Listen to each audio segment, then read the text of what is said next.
Bem-vindos ao Duas Solas da Lapa, Cultura e Religião servidos semanalmente. Eu sou Soles Tiago, comigo está o Soles Joel. Hoje não temos convidado, somos só a gente os dois. Vocês estão a ficar mal habituados. Joel, boa tarde. Boa tarde, meu amigo. É verdade, esta malta deve pensar que isto é e tal, agora é só convidados. Hoje levam connosco e é se querem. Não, a E é sério, se não querem. desliguem, malta. Por favor, não desliguem, malta. Ouçam. A gente promete que vai fazer um grande programa. Nós Começas prometemos. à bruta, o pessoal vai-se já embora. Exatamente. Estás bem, meu amigo? Bem, Estou bem. bem estás que eu consigo ver. Que isso para quem nos segue no YouTube, vou já dizer que aqui a minha sola favorita, que está aqui da margem sul, eu vou já dizer que ele está, sim senhor, apresentou-se e veio, cabelinho feito, barbinha feita, sim senhor. Devo-lhe dizer que até me Barba sinto mal. barba demasiado feita. Foi um erro, foi um erro. Não, não, é pelo menos uma vez na vida que a minha barba seja mais proeminente que a tua. Portanto, estou contente, desde já te digo que estou contente, nunca pensei ver este momento e Nem eu, vivi para nem o eu, ver. nem eu pensei viver este momento. Acredito. Olha, falando em viver este momento, tiveste no Algarve este fim de semana? Estive no Algarve neste fim de semana e A fazer não o vou quê? Explica mentir, aí ao pessoal. não vou mentir, eu fui ao evento mais exclusivo do mundo. Não sei se é o evento mais exclusivo do mundo, mas certamente é um dos eventos mais exclusivos do mundo. Estive na Fórmula 1, desporto que eu vou ser sincero, não percebo nada, não O que há conhecia para um único. perceber? São carros a acelerar e quem chegar em primeiro ganha.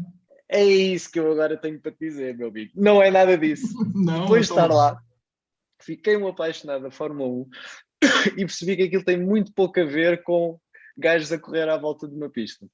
Mas foi muito giro. Nós fomos. Desculpem. Nós estive lá com a HMB, nós tivemos a honra de poder cantar o nosso hino. Gostaste da nossa interpretação já agora? Gostei, Podes ser sincero. gostei, Podes ser gostei, sincero. gostei, gostei. Aliás, eu disse isso por mensagem. Acho que estavam uns furos acima do que normalmente se faz. Boa, boa, fico contente. Foi algo que nos deu muito gosto de fazer. E sabes que se eu tiver que Estávamos. ser ruim para ti, eu sou ruim para ti. Portanto, eu É sou verdade, também é verdade. sincero em amor, mas sou sincero. É verdade, não, ainda bem, porque foi algo que nos deu um imenso prazer e era aquela coisa, como é que a gente honra o hino, né? É um hino, de repente não podemos ir lá desconstruir o que o hino é, mas ao mesmo tempo fazer dele um bocadinho nosso, que somos uma banda e não somos propriamente a Sociedade Filarmónica lá, não sei de onde. Mas acho que ficou giro, ou seja, fomos pela aquela coisa, até meio gospel, música gospel de órgão, caracteriza também a música soul, caracteriza a coisa que nós fazemos, e foi muito giro. O giro também foi perceber, como estava-te a dizer, perceber o que é a Fórmula 1. Pá, e eu digo, eu fiquei impressionadíssimo com uma coisa, aliás, com muitas coisas, mas há uma delas que eu fiquei impressionadíssimo, que é a troca de pneus. Malta, aquilo visto ao vivo. E nós depois da atuação ficámos mesmo por cima das boxes, acho que é boxes que se chama. Eu ainda não domino os termos técnicos, como vos digo, até há 48 horas atrás eu só sabia o nome do Lewis Hamilton. Agora já sei mais um ou dois. E ver aquilo ao vivo é algo impressionante. Nós estivemos no dia anterior, ou seja, isto foi no domingo, no dia anterior nós estivemos lá passar som, a ver se estava tudo ok, e estava uma das equipas, que eu já não me lembro qual é que era, a fazer estes ensaios, ou seja, sem o piloto, mas só a fazer o ensaio a tentarem melhorar esta coreografia de trocar as rodas. E aquilo é mesmo uma coreografia. Pronto, e depois nós tivemos uma coisa que eu também descobri agora, é o paddock. Sabes o que é o paddock? Eu Também não sabes o que é o paddock? Pronto, Fórmula o paddock para os músicos, a gente chamaria aquilo backstage, mas eles chamam o paddock, que é quase a cidade, ainda por cima aquilo está meio bubble, é quase a cidade deles, onde chegam, tipo, cada equipa tem montes de caminhões, mas há dois caminhões que chegam e eles montam uma estrutura toda e aquilo é tipo uma casa. Impressionante, pronto. E aquilo é a zona. E nós tínhamos acesso também ao paddock. Eu não fazia ideia o que era o paddock, e depois agora já sei que é o paddock, é esta cidade atrás no meio da pista, que está ali onde eles estão todos, onde estão as equipas todas, os pilotos todos, etc, etc. Quem estava em altas com isto tudo foi o fotógrafo foi connosco, teu conhecido, chamado Hugo Moura, que efetivamente ele é que metia a par a dizer: olha o Botas ali. Eu, o Botas? Sim, o colega do Luís Hamilton. Eu, fixe. Olha o Richard. Eu, ok, Richard, eu, fixe. Ainda consegui tirar lá a foto com alguns e foi muito divertido. E agora, por causa disso, e passando para o que já costuma ser aqui típico no nosso podcast, comecei a ver na Fórmula 1 e ontem papei logo 3 episódios, comecei ontem a ver do Fórmula 1, da série da Fórmula 1, que eles seguem, e eu acho que até vi a equipa da Netflix, quer dizer, a equipa da Netflix, ou a produtora que faz isto para a Netflix, lá no Algarve, que havia uns gajos com umas câmaras assim um bocadinho mais cinematográficas, a câmara nem era grande, mas toda a estrutura era mesmo cinematográfica. E depois alguém estava a dizer: olha, isso provavelmente é para a série da Netflix que eles fazem. Então comecei ontem a ver, epá, e estou a adorar. E é muito giro, por exemplo, um episódio que eu vi fala lá de um gajo que é o Verstappen, que agora é a sensação, é o gajo que faz frente ao Lewis Hamilton, nunca tinha ouvido falar na vida. E neste primeiro episódio que eu vi, que isto já vai na terceira temporada, eu comecei na primeira, ele é o número 2 de uma das equipas, e toda a gente diz: aquele miúdo um dia ainda vai ser um grande piloto. E efetivamente ele agora já é tipo esse piloto que toda a gente diz. E pronto, é isso. Portanto, recomendo, estou a gostar muito dessa série também, quero saber o que é que tu andas a ver, mas estou a gostar muito da Fórmula 1. E depois de ter estado lá, ganha mesmo outro sabor. É muito giro. Sabes que os meus alunos gozavam comigo, porque eu nunca gostei de Fórmula 1, mas consigo ver o NASCAR. Porquê? Porque o NASCAR tem vários acidentes. É só Sim. isso que me interessa. Portanto, aquele pessoal que vê o ciclismo só para ver quedas, e eu, como tu sabes, gosto de ciclismo, mas vejo mais do que só pelas quedas. Vi ao NASCAR porque pronto, o tipo pode ir em primeiro com algum avanço, mas às vezes aquilo corre mal ou alguém vem por trás e tenta ultrapassar e dá um toque e vão os 2 ou 3 para o galheiro. Portanto, eu sinceramente gosto de guiar, mas não tenho muita pachorra para a Fórmula 1. Mas pronto, fica aqui a sugestão, porque provavelmente temos alguns ouvintes que são aficionados.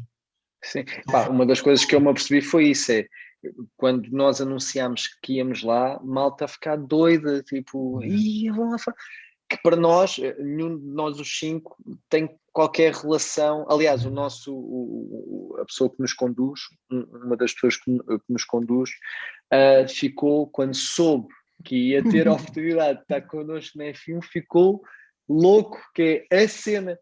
E depois percebemos que aquilo é mesmo a cena para um monte de gente. Ainda por cima, este ano, que não pode estar ninguém, ainda mais a cena se torna que é, epá, que oportunidade.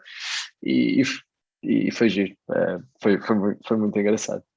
E tu, o que é que tens visto? Deixa-me começar por uma coisa muito estranha, provavelmente, e que eu comecei a ver só naquela de, epá, é fim de semana, à tarde, estou cansado, vou ver aqui um episódio disto e provavelmente vou ver 5 minutos e vou adormecer. Está na Amazon. Aliás, estão várias séries, várias versões disto. Eu vi a versão italiana. É uma coisa chamada LOL, o último a rir sai. Ui. Há uma versão. Acho que já que isso é muito giro. Eu a imaginar, o Tiago fala que eras a ver um LOL, o último o último a rir sai, é o que tu disseste? O último. Qual é que é a lógica? Eles convidam um número, eu por acaso já não lembro, acho que eram 10 comediantes, no caso 10 comediantes italianos, e a regra é: se tu te rires, sais. Portanto, o programa italiano tem 10 horas de duração, ou 6 horas de duração, acho que são 6. E eu comecei a ver e pensei: eu não vou achar piada a isto. Deixa-me só dizer uma coisa antes. Eu vi a série italiana, e depois passei para a alemã, passei para a australiana e para a mexicana. E acho que o máximo que aguentei foi um quarto de hora, em qualquer uma delas. Ok. No primeiro episódio, eu não, que vi quase todo, não consegui esboçar um sorriso. Agora, a italiana, como é um sentido de humor mais próximo do nosso, Aham.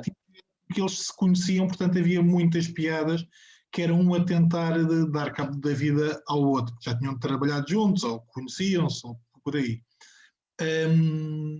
Isto é tão bom ou tão mau que a Sara, eu estava a rir e a Sara ao final do segundo ou ao início do terceiro junta-se comigo e terminámos os dois a ver a temporada.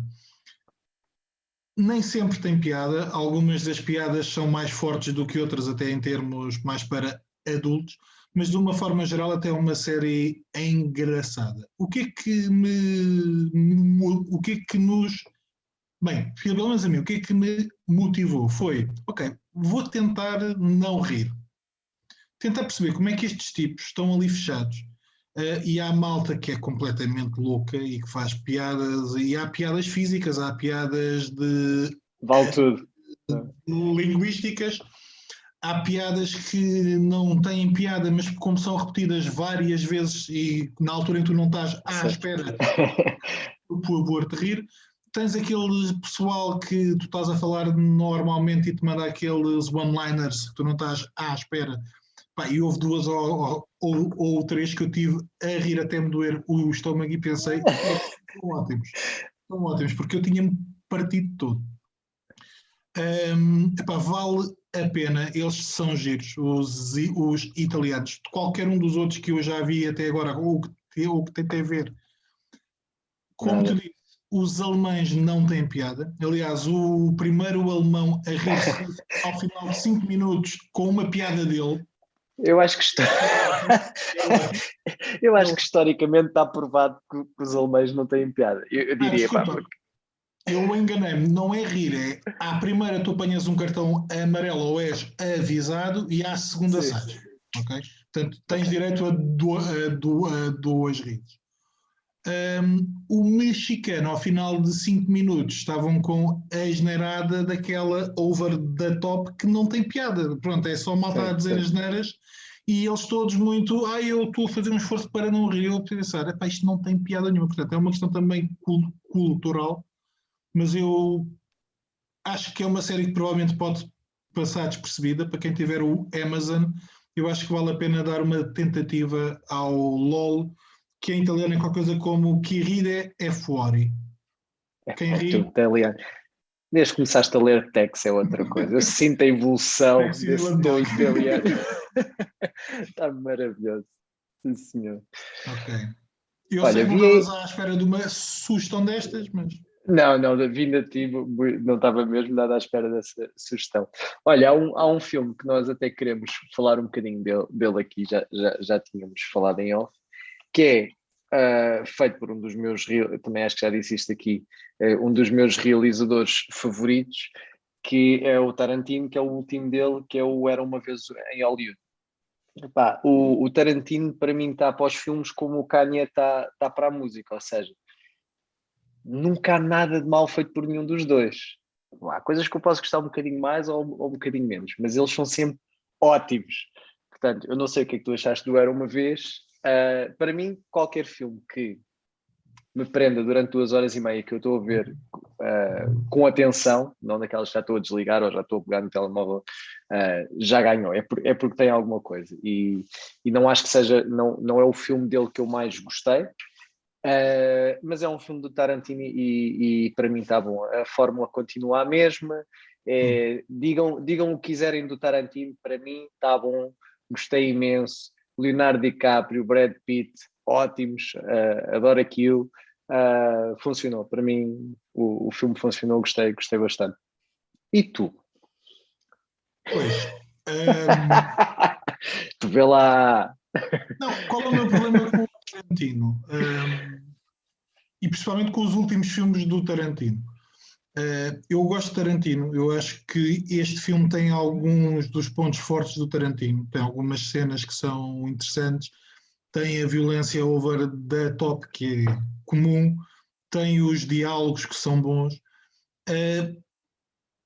Eu estou nos últimos, provavelmente desde o Inglourious Basterds, que eu tenho um grande problema com ele, que é, bem, por um lado eu acho que os filmes do Tarantino sempre, mas desde o Kill Bill provavelmente, são vistos como filmes, ou seja, como exercícios que tu não confundes com a realidade. Ou seja, tens aquela violência, tens aquelas cenas de sangue, tens aquela coisa muito over the top, que ou gostas ou não gostas. Portanto, ele é um daqueles que não dá para tu decidires eu gosto pouco ou gosto... Não, ou gostas ou não gostas, porque talvez com algumas exceções tu sabes aquilo que vais.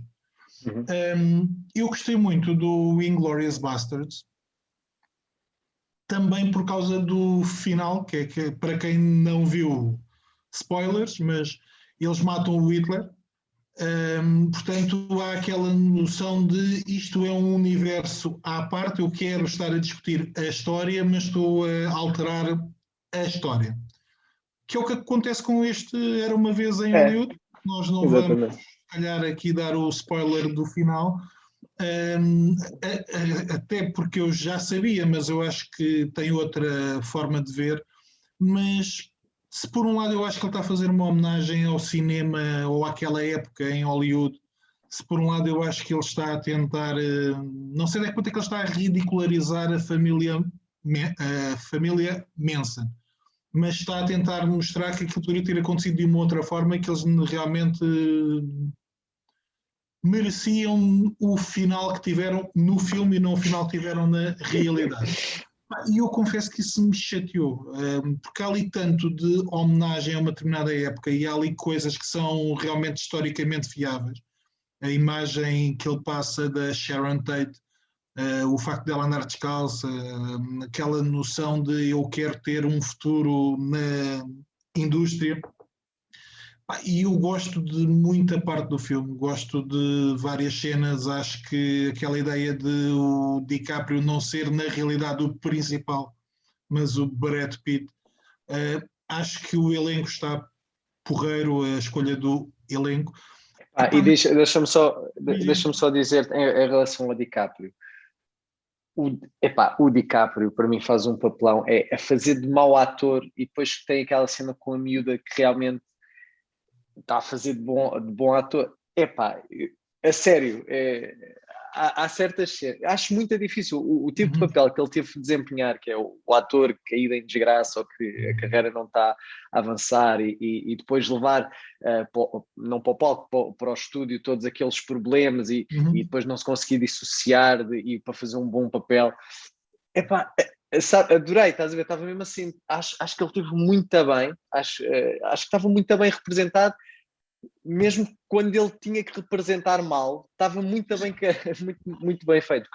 Gostei imenso disso. Estava a ouvir agora a falar do DiCaprio e pronto, o Brad Pitt a ser o Brad Pitt também teve impecável. Não, repara, o meu ponto com o filme é que eu acho que o filme é mais estilo do que outra coisa.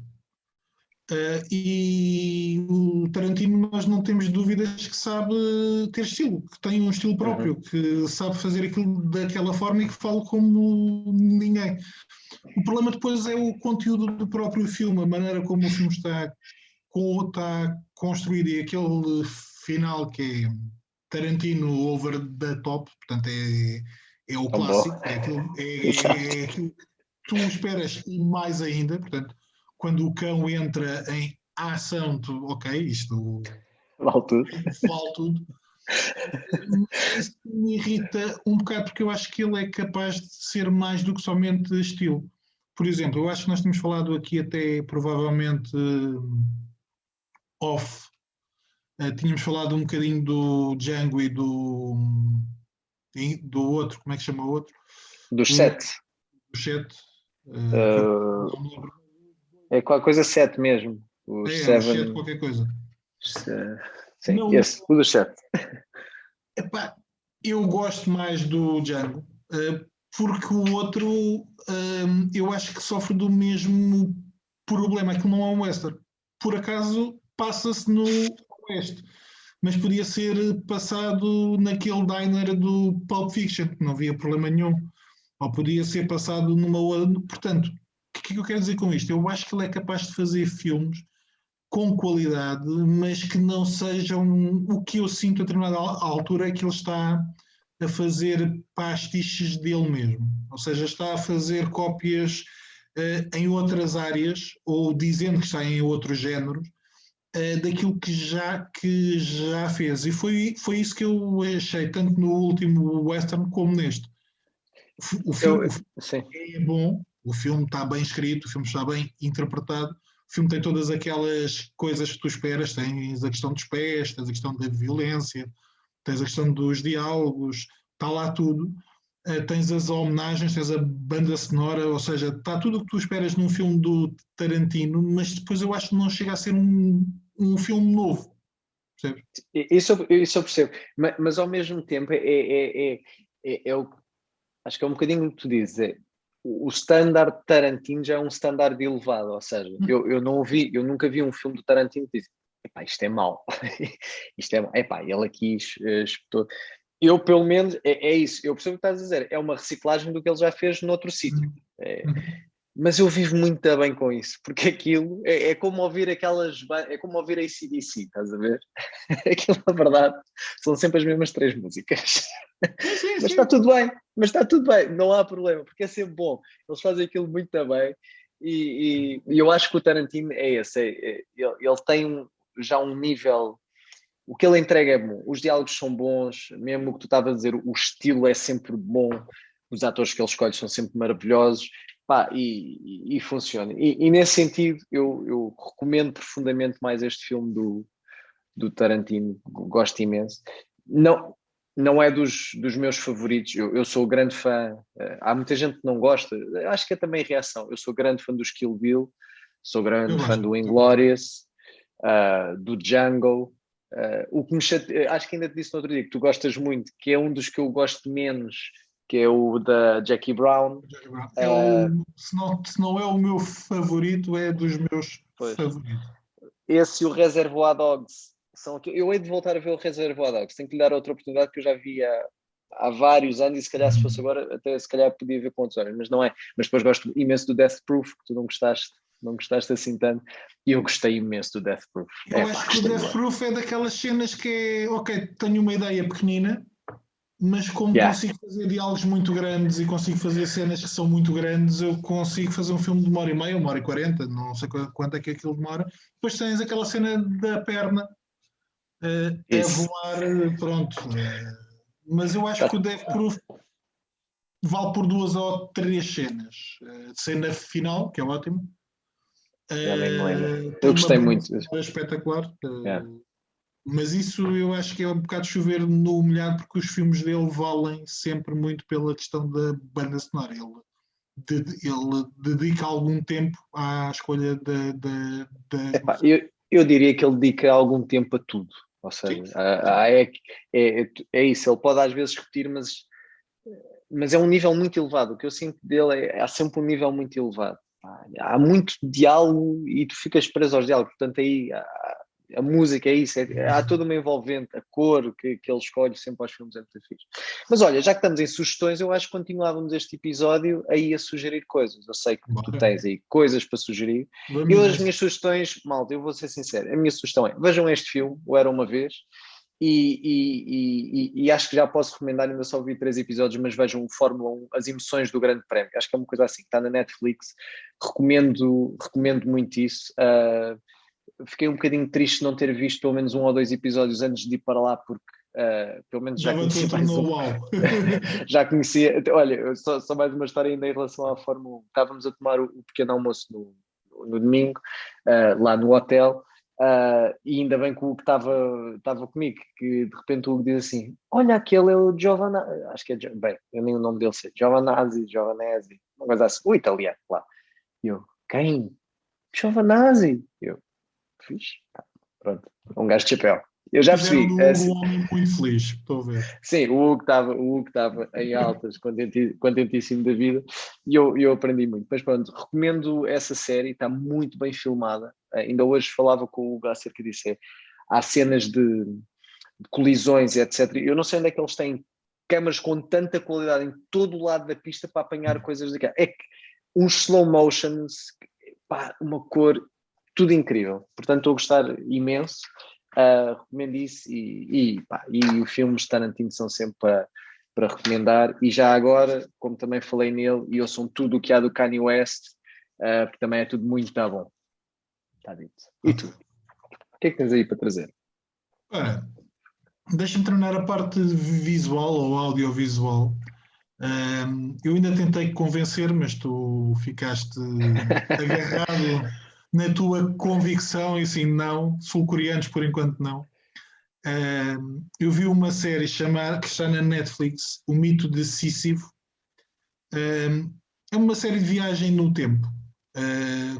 Voltamos à mesma questão. É uma série sul-coreana, portanto vocês têm que aguentar episódios de 1h05, 1h10, 1h15. Não quero. São 16, portanto, confesso que fui passando à frente em alguns, mas a lógica tem piada. Portanto, é uma história de viagens no tempo em que há uma data em que vai haver uma guerra e vai haver a destruição da Coreia por bombas nucleares da Coreia do Sul. E é a Coreia do Norte que lança as bombas? Mas isso não me interessa muito. Sabes que estas Mas questões... pelo menos que seja a Coreia do Norte. Sim, mas a razão está por trás de algumas das personagens da própria série. Portanto, há alguém que volta no tempo e toda a série anda à volta. Pá, tem um dos melhores vilões de sempre. É um tipo que me fez lembrar muito o Alan Rickman no Die Hard. Portanto, é assim alguém ruim, mas louco. E este é completamente louco mesmo. É louco mesmo. A vida deu-lhe cabo de todos os sonhos e de todas as preocupações para com o outro, mas o chavão da série é a rapariga ou o mundo. Ou seja, a família, aquela pessoa que tu conheces ou o mundo. Portanto, tu tentas salvar primeiro aqueles que conheces, aqueles que tu amas, ou pões em primeiro lugar o mundo correndo o risco de perder aqueles que amas. Pá, a série está fixe, tem uma coisa que eu acho que, pelo menos nas séries que já vi sul-coreanas, é uma coisa relativamente comum, que é um tipo muito inteligente e que consegue antecipar algumas coisas. O que é que me irritou?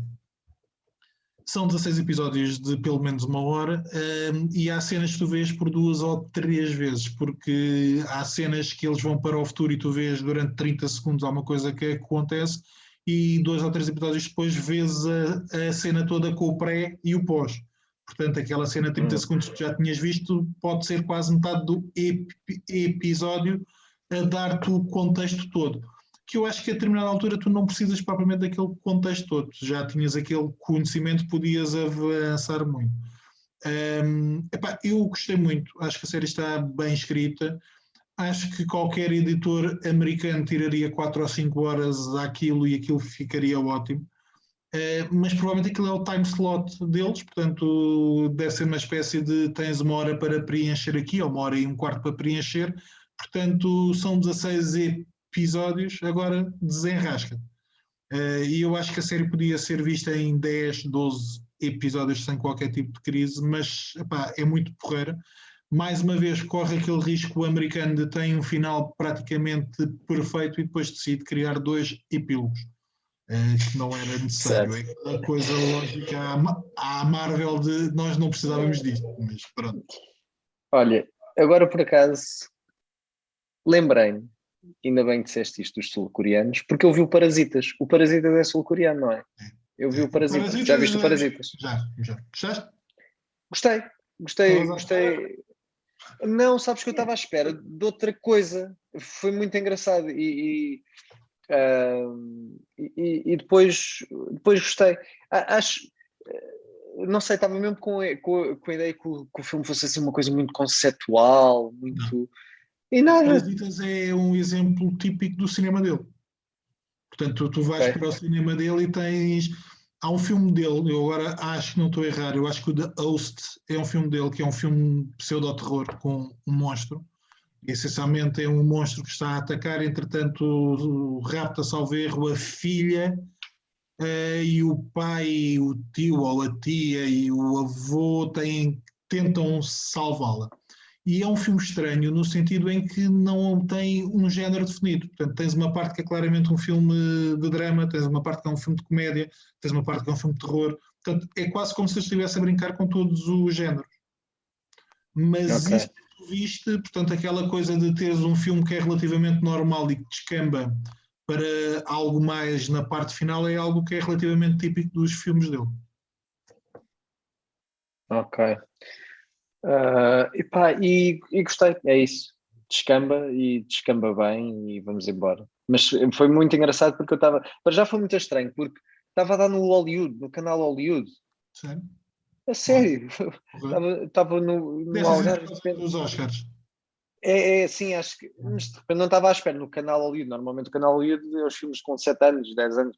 Yeah. E eu, Parasitas, eu ainda fiquei, será que isto é o Parasitas? Ainda estava na dúvida. Mas era e gostei. Portanto, esse sul-coreano vou ver mais coisas. Vou ver esse do Dios. Vou Mas ver sabes o que que o cinema sul-coreano tem características próprias. Portanto, mesmo nos Parasitas, tu reconheces aquele melodramatismo que é um bocadinho over the top para nós. Portanto, porque é uma questão Sim, cultural. Eles, quando choram ou quando riem, fazem questão de expressar para fora. sim, sim, sim, sim. E a determinada altura tu olhas para aquilo e pensas, da sério, isto é tão pouco europeu, é tão pouco ocidental. E isso às vezes cria-te assim um bocadinho de urticária relativamente a algum tipo de cinema, Sim, que pode ser um filme de guerra. Para eles têm vários filmes e às vezes tens um filme de guerra e a determinada altura está toda a gente a chorar e a pedir perdão ou a levar na cabeça de alguém e tu pensas, isto é o quê? Mas é questão cultural. yeah, yeah. Mas vou ver mais, vou ver mais. Vou aceitar as tuas sugestões, vou, Eu tenho cá vou dar alguns uma oportunidade. porreiros. Tenho cá alguns Aquele, porreiros. o Line of Duty não era sul-coreano, pois não, esse é em Não, inglês. o Line of Duty é em inglês. Line of Duty. Esse é que vais-me perdoar, eu sei que estás a amar aquilo, mas esse não vou conseguir, Tiago. Eu tentei, mas aquilo. Tentaste? Line of Duty? Sim, tentei. Eu tinha tentado já há um tempo, tu já me tinhas falado disso há um tempo, mas Eu vi, depois aquilo eu vi 5 temporadas em uma semana. A Sara foi para um não acampamento, consigo, não a consigo gata perceber. foi com ela e eu aproveitei todo o meu tempo livre para ver 5 temporadas. Não consigo perceber isso. E mais, que mais nos trazes? Ora, temos aqui a biografia do Sr. Bruce Dickinson, vocalista dos Maiden. Iron Maiden, é verdade. Não é Epá, esse vou propriamente. querer ler. Eu Não? posso. Ok, já não quer Não, ler. calma, não é um mau livro, não é o livro que eu esperava.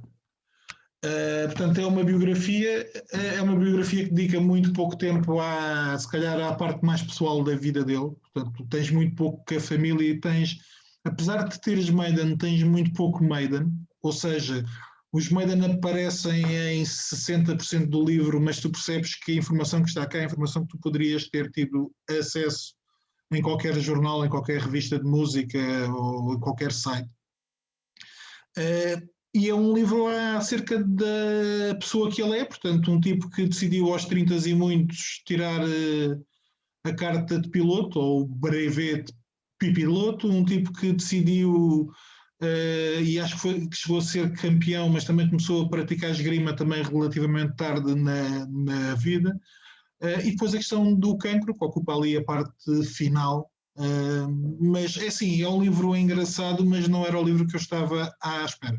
Estava à espera de mais Maiden do que mais Bruce Dickinson. Lembra-me lá só, este gajo foi o gajo que formou os Metallica e depois saiu. Ou Não, eu estou a fazer confusão? estás a fazer Havia um deles que confusão. era dos Metallica e depois foi para os Iron Maiden. Não foi este. Este participou numa Mas outra houve um, banda que agora ou eu não estou, lembro. ou eu Pode ser estou a fazer maluco da confusão, mas não sei. cabeça. Não sei. Podes conferir aí, mas não faço ideia. Mais uma ou duas sugestões. Deixa-me ver. Já ouviste falar no Velázquez, no pintor espanhol? Foi o Dave Mustaine dos Megadeth. Pronto, sim, Malta, sim, sim. malta metaleira que nos ouve, peço imensa desculpa. Eu vou-vos confessar que para mim está tudo assim, Está eu tudo não os igual. distingo. Está Está tudo um igual. bocado, quer dizer, os Metallica eu distingo, não sou um ouvinte profundo, mas acho que eles têm grandes malhas. Mas realmente Megadeth e Iron Maiden depois começa a ficar um bocadinho difuso. Mas sim, os Iron Maiden, agora tu Vamos terminar disseste, o programa este é por o aqui. piloto, Vamos terminar o programa por aqui. Um tipo que troca peço Maiden desculpa, por Megadeth.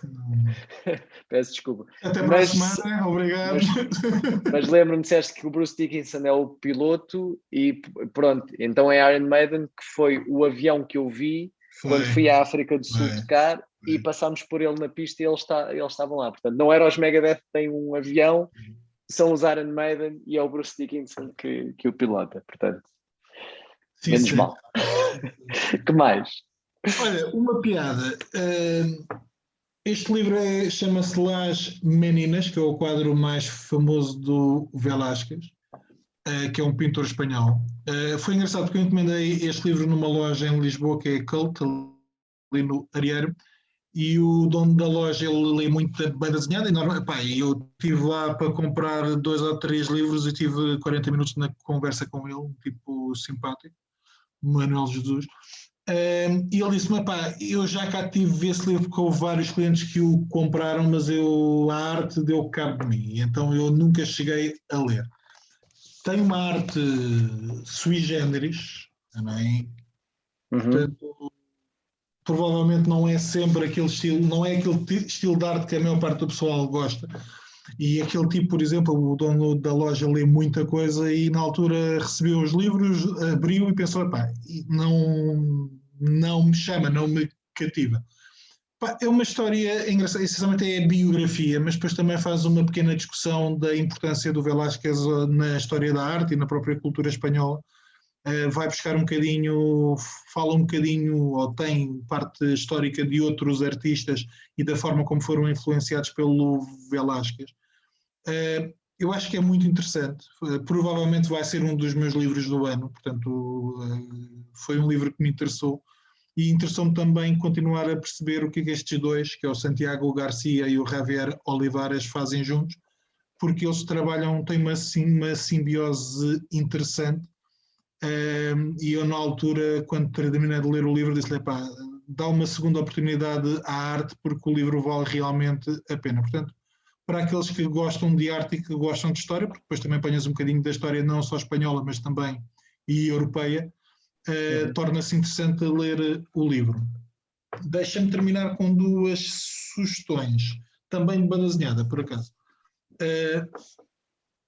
Este estilo de arte, eu já falei aqui anteriormente e acho que até já escrevi para as redes da Lapa um texto sobre o relatório de Brodek, do Manu Larsen. Sim. É o mesmo senhor, mas a arte não tem nada a ver. Isto parece quase um estilo muito infantil, é muito cartunístico, mas o livro não é um livro para crianças, portanto, são 4 volumes, isto é o integral, está em espanhol, é editado pela Norma. E é um estilo é um género que eu tenho lido agora nos últimos tempos, que é meio biográfico, meio existencialista. Portanto, é um género que eu diria que há muito na banda desenhada, que tem a ver com estar na primeira pessoa, ou pelo menos a personagem é um alter ego do autor, em que essencialmente são as peripécias ou as lutas diárias. Portanto, nós poderíamos traduzir isto como as lutas diárias, os combates cotidianos. E tem a ver com a morte do pai, tem a ver com um relacionamento que pode redundar em casamento ou não, tem a ver com a decisão de ter filhos ou de não ter filhos, tem a ver com o final de um estilo de vida. Por exemplo, o pai sempre trabalhou, agora está-me a faltar o termo, mas não é docas, mas trabalhou numa área que entretanto é fechada e portanto o pai já faleceu, mas entretanto as pessoas com quem ele cresceu têm que perceber que, ok, estão desempregadas, algumas entram para a pré-reforma, mas outros têm que procurar uma outra coisa para fazer na vida. Portanto, tem muito a ver com isto. Depois ele também vai ao psiquiatra e as consultas são sempre interessantes. O relacionamento dele com o irmão e com os pais, pelo menos enquanto o pai é vivo, mas depois com a mãe, portanto, torna-se interessante, apesar do estilo que inicialmente a primeira vez que li Manu Larsen foi no relatório de Brodek, que tem um estilo muito mais cru, muito mais realista, a preto e branco, e aqui é uma coisa mais cartunista, mas a qualidade do homem é uma coisa, é real, portanto ele aquilo que escreve bem, aquilo que desenha bem, tem um determinado estilo, mas foi uma obra que me surpreendeu porque a vida está cá. Portanto, tens todas aquelas lutas diárias. Pronto, o título tem a ver com isto. Para terminar, eu também já falei do Jeremias. Olha, o Jeremias está de volta. Este é o Jeremias Alma. Não me tocou tanto quanto o outro, embora eu acho que mantenha uma qualidade igualmente superior. A arte está mais estilizada, ou até em termos das próprias cores. Os traços são aqueles que estavam. É parecido. Mas se no primeiro tinha a ver com a pele, portanto tinha a ver com a questão racial, o segundo volta à questão racial, mas para essencialmente valorizar aquilo que os negros fizeram. Portanto, a questão da alma tem a ver.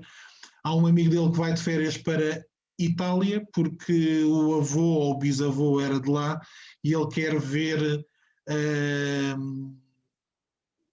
aquilo que o bisavô deixou, porque ele tinha criado uma fábrica e tinha feito isto, aquilo e aquilo outro.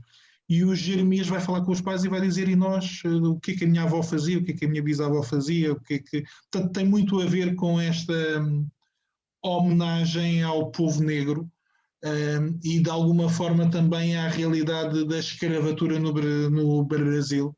Portanto, aquela ideia de que provavelmente se tu andas para trás 3 ou 4 gerações, a realidade destas pessoas era que os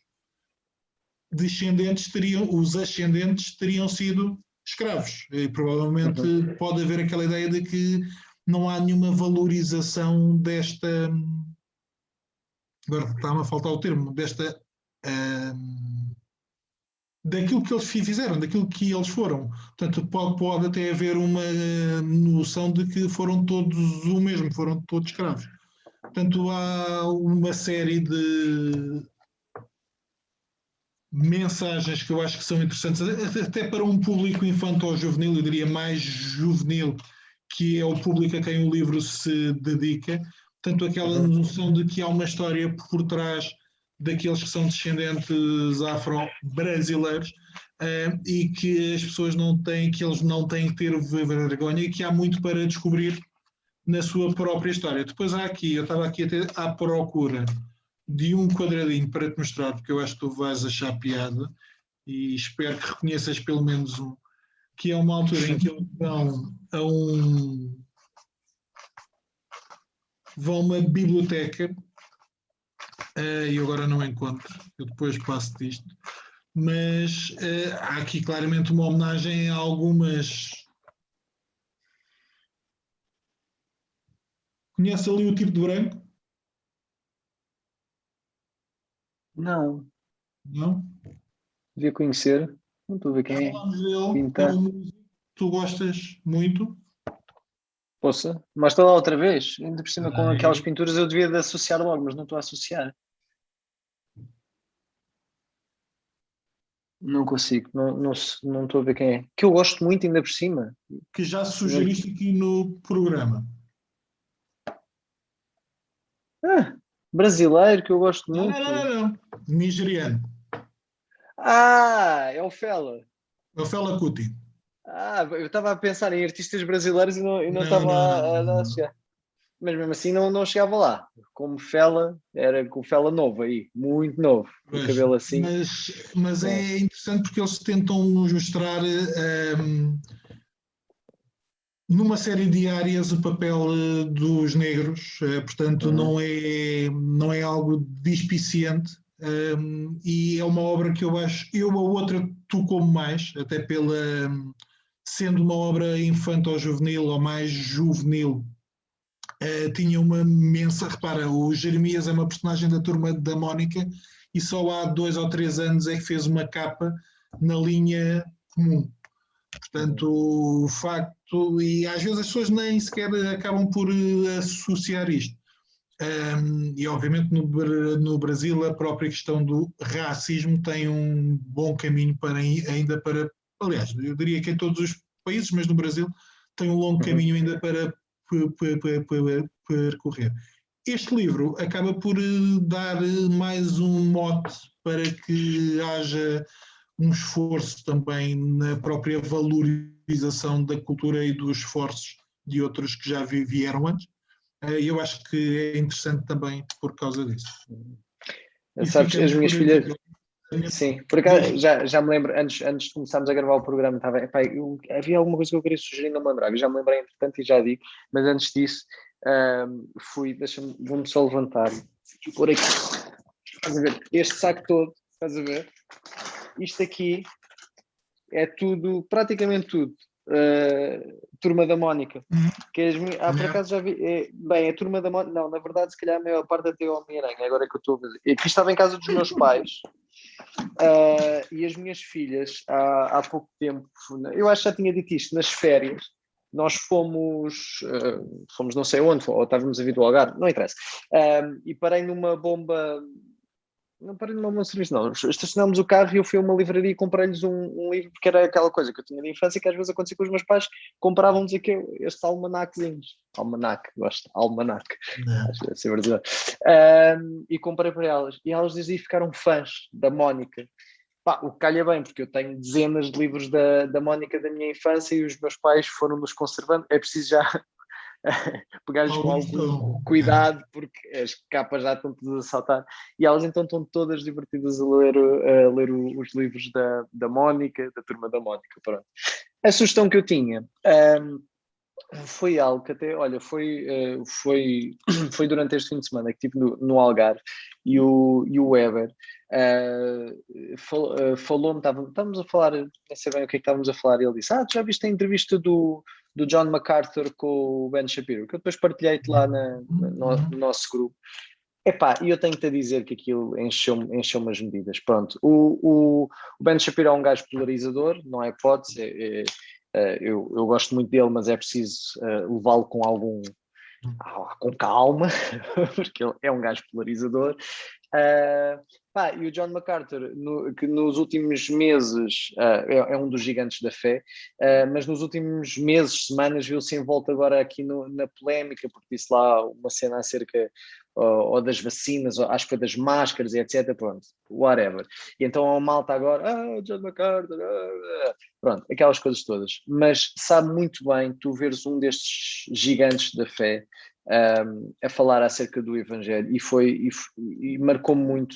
Se ainda não tiveste a oportunidade depois houve, é só procurar a entrevista tem 2 anos já agora, isto já foi há 2 anos, só cheguei a ela agora, mas vejam, eu acho que é uma lição para todos, tanto para aqueles que acreditam como para quem não acredita, ver um homem destes falar. Há lá uma frase que até pode soar assim estranho, meio descontextualizada, que eu vou dizer, mas que é muito bom, que ele diz assim, repara, o John MacArthur a falar para o Shapiro, o mandamento que Deus me dá não é para eu defender o Evangelho, é para eu o pregar, porque quase que ele estava a ser empurrado numa coisa de uma defesa acerca daquela sua verdade, e a mensagem que ele está a pensar é, não, isto é a verdade, eu não estou aqui para defender o que a verdade é, eu estou aqui para pregar a verdade. E é muito forte. E a entrevista é muito boa, ele é muito inteligente, é um homem cheio de evangelho e acho que é uma pessoa que qualquer crente ou não crente se consegue ligar. Obviamente que quem não acredita não irá concordar com algumas das coisas que ele diz, mas não lhe podem pelo menos negar uma